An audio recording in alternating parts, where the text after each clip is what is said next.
नमस्कार। शाम के अखबारों की चर्चा चाय के साथ। खबरें हैं आज राहुल गांधी भी मध्य प्रदेश आए हैं। भोपाल में आज उन्होंने किसानों की चौपाल लगाई है और बड़ी तादाद में प्रदेश भर से लोग पहुंचे। जमकर बरसे हैं राहुल गांधी और प्रधानमंत्री नरेंद्र मोदी को सीधे निशाने पे लिया है उन्होंने, और जमकर निशाने पे लिया है। उन्होंने कहा है कि प्रधानमंत्री नरेंद्र मोदी ने एपस्टीन फाइलों के दबाव में इस देश को बेच दिया है।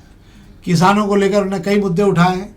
उनका एक कहना और उनका एक दावा है कि अगर जैसे ही ये मामला या ट्रेड डील समझौता ये हो जाएगा, ट्रेड डील को लेकर करार, उसके बाद में बहुत बड़ी मुसीबत इस देश पे आएगी। फलों और तमाम जो सामान है उसका आने का क्रम शुरू हो जाएगा।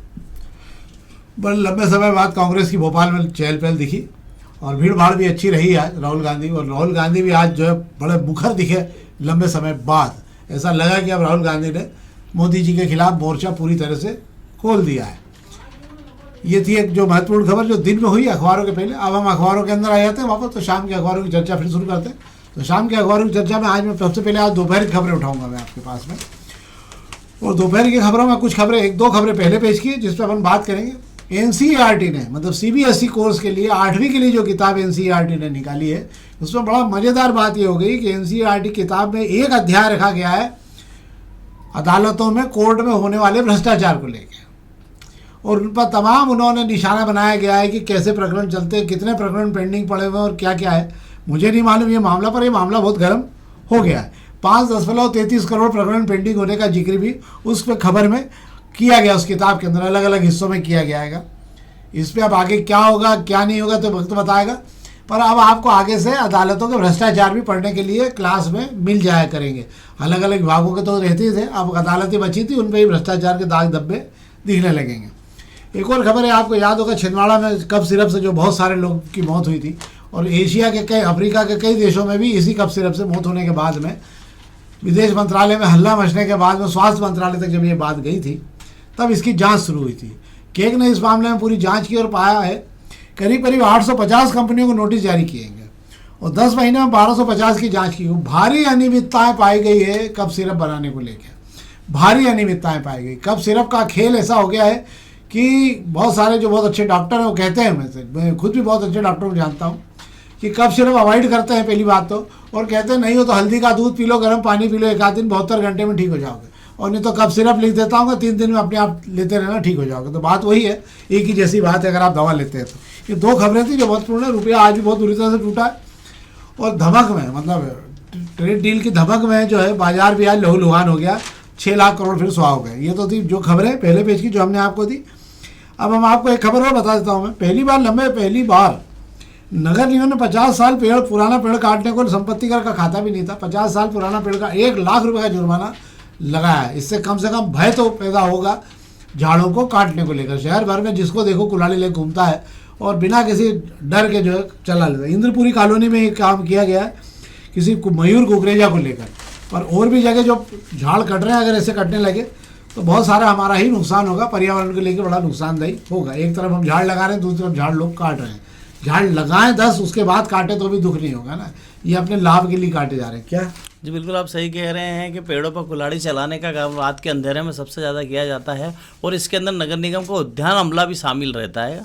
ये बात अलग है कि कुछ जगह कार्रवाई करके वाहवाही भी लूटनी होती है। शहर में जिस तेज़ी से पेड़ कट रहे हैं उस मान से कितनी जगह कार्रवाई हो रही है ये समझा जा सकता है। बात कर रहे हैं जिस इंद्रपुरी जगह पर जो कार्रवाई की गई है, 50 साल पुराना पेड़ काटा गया है, 1 लाख रुपए जुर्माना भी लगा दिया गया।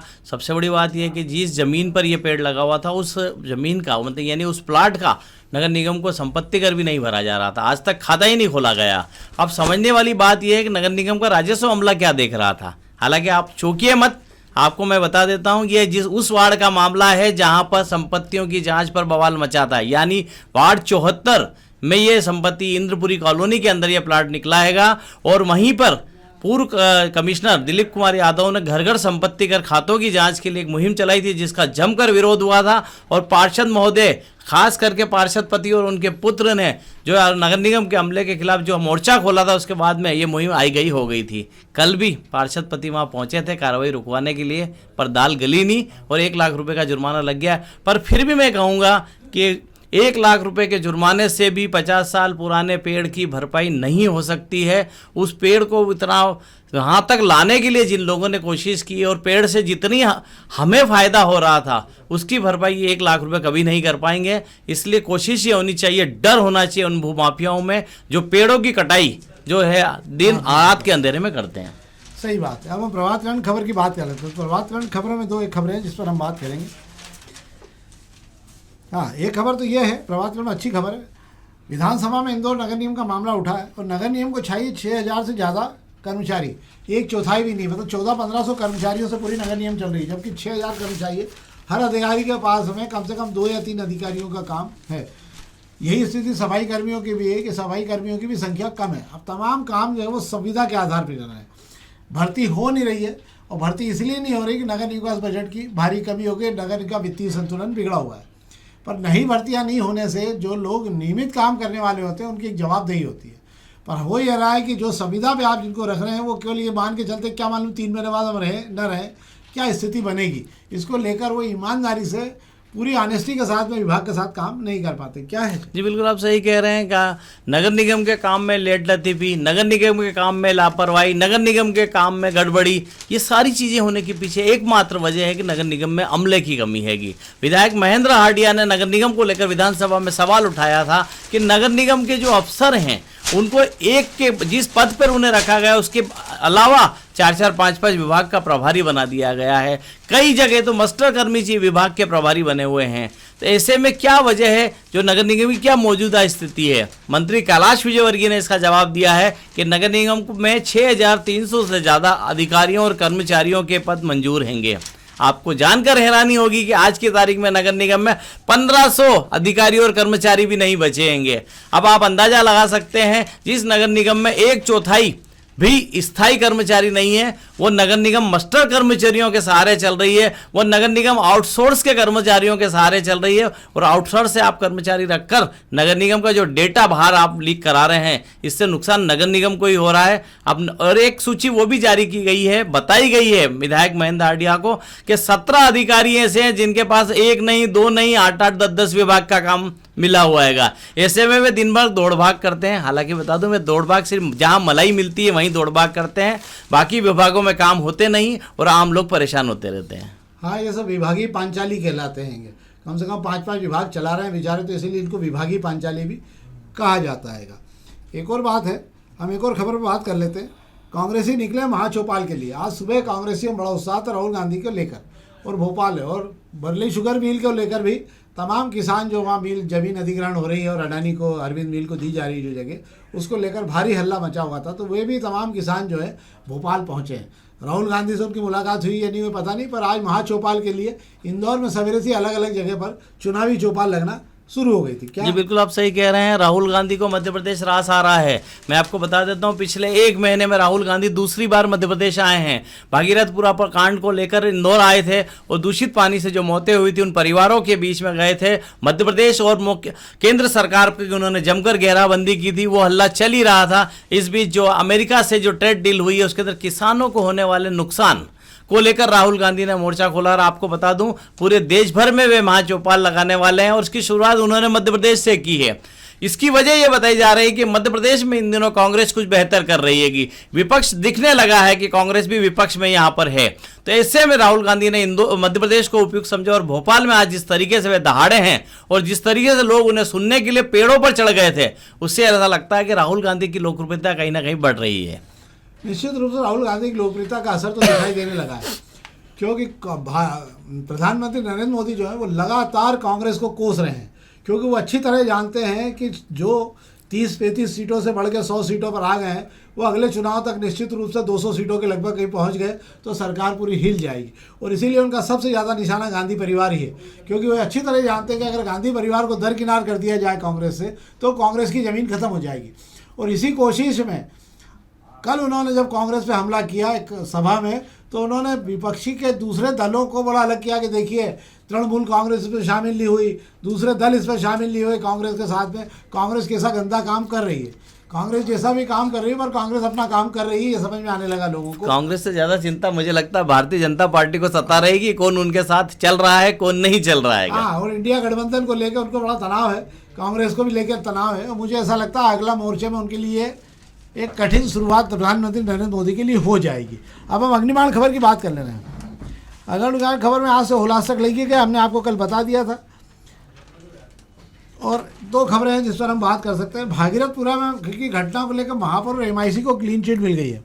विधानसभा विजय वर्गीय जी ने विधानसभा में कहा है कि जो दोषी उन पर कार्रवाई हो गई है, और महापौर और अधिकारी जो भी थे ऊपर के लेवल पे जो अधिकारी थे, कुछ तबादला हो गया, कुछ बच गए, उन सब लोगों को क्लीन चिट दे दी गई है। सवाल उठता है कि 35 लोगों की डेथ हुई है वहाँ पर, 35 लोगों का दुखद निधन हुआ है, और 35 लोगों के दुखद निधन पर दोषी कौन है, किस पर ये दोष आरोप लगाया गया कि ये आदमी था जिस पे दोष लगा और ये अधिकारी थे जिनकी लापरवाही से ये प्रकरण हुआ।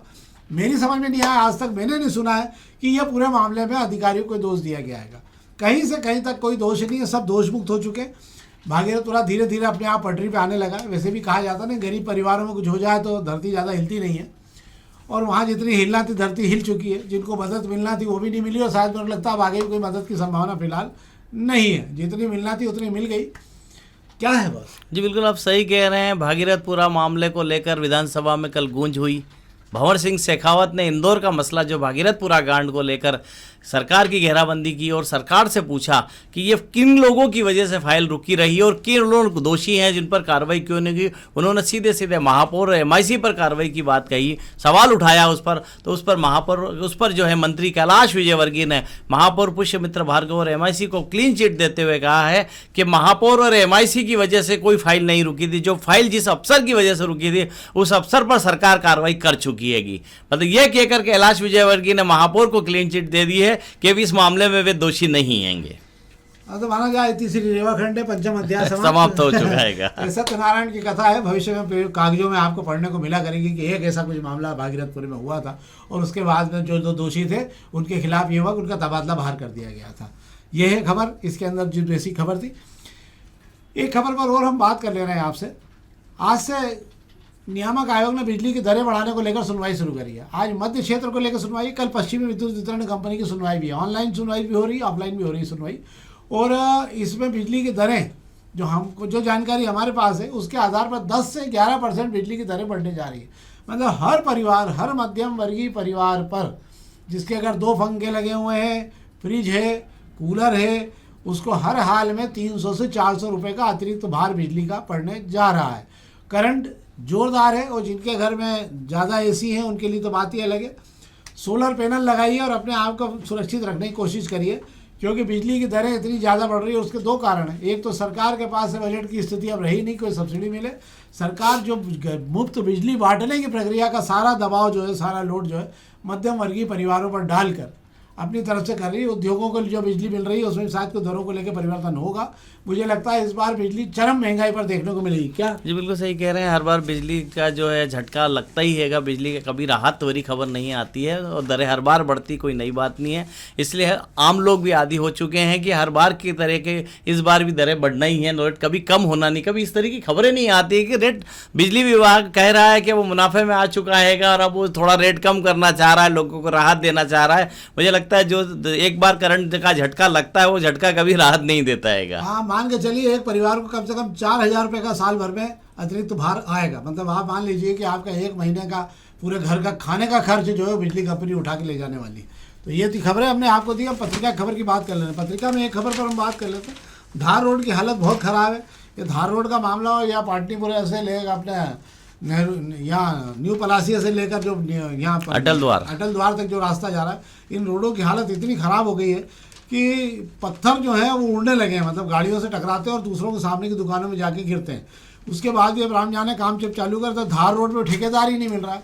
ठेकेदार क्यों नहीं मिल रहा है इसके बारे में तो बाद में 3 करोड़ की लागत से एक फ्लाईओवर भी बनाना है। यहाँ सड़क भी बननी है, 50 करोड़ की लागत से फ्लाईओवर बनना है यहाँ पर उसके बाद भी यहाँ कोई काम शुरू नहीं हो पा रहा है। और मुझे लगता है शायद मार्च आने वाला है, अप्रैल और मई 2 महीने और बचेंगे जिसमें जो काम हो गया ठीक है, नहीं तो बारिश के बाद आपको ये सड़कें वापस उधड़ती हुई दिखने लग जाएगी। या बारिश के 1 आध महीने पहले अगर बन गई तो एक आध महीने आप उसका लाभ ले पाएंगे। क्या जी बिल्कुल, आप कह रहे हैं, सही कह रहे हैं। और मैं इतना ही कहूँगा कि ठेकेदार क्यों नहीं मिल रहा है, सबको समझ आता है कि जेब में पैसा है नहीं और बड़े बड़े काम खोलने के टेंडर निकाल दिए जाते हैं।